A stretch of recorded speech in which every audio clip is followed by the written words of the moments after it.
You know, it's funny. I was in preparation for this interview, Eric, because you know I'm a lead pipe wielding professional.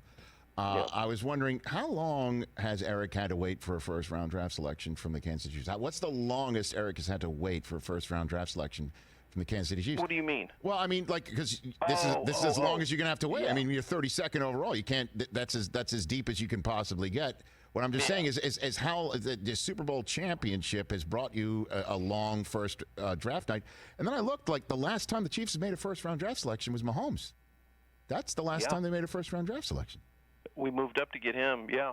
Well, we had that number 1 pick a few years ago that we weren't happy about having the number 1 pick, but we got Fish there, and I'm excited about. I mean, it's a weird place to be in as a fan. That I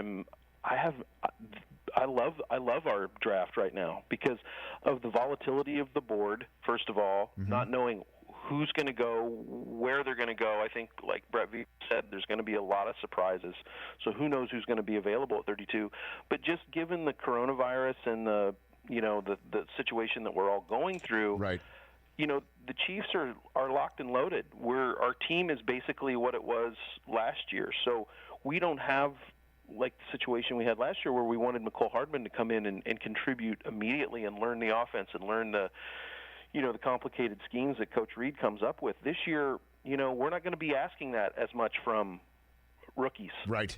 We don't need to. Right, and that's why some might drop, some might not be, taken by teams because they aren't plug and play ready and things of that nature. But let's just say the Chiefs don't trade out because somebody might have traded up a little bit sooner for a player, and the Chiefs are like, okay, screw it, we're just going to add somebody. What do you want? Who do you want? What do you think? Well, I think it's hard to say we would pass up a defensive back if the guy was there that we really liked. I mean, I think there's a couple. If my sources are correct, there's a couple offensive guys and a couple defensive guys that we like, that they like. Sorry, it's not a we, but that they like, and we'll see what happens.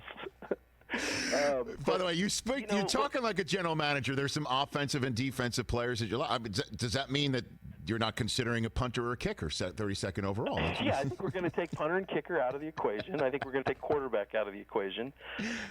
Right. No, I'm just excited because, again, this 32nd pick, if we don't trade back, is only going to contribute to the team this year, in my opinion. I mean, it's not going to be a developmental player. And the other good news is that we can draft for the next couple years, with respect to like the offensive line, knowing that you always need a good tackle, always need a good swing tackle. So I think that's a good prospect for us too, as far as just being able to draft for the next couple of years to keep Patrick surrounded by weapons. Well, I saw in a couple of the mocks that if DeAndre Swift of Georgia or J.K. Dobbins, who I am thrilled will no longer play another down for The Ohio State University, those two running backs look pretty damn plug and play ready for me. And just to see that that's the guy that they would add after we saw what the offense looked like last year.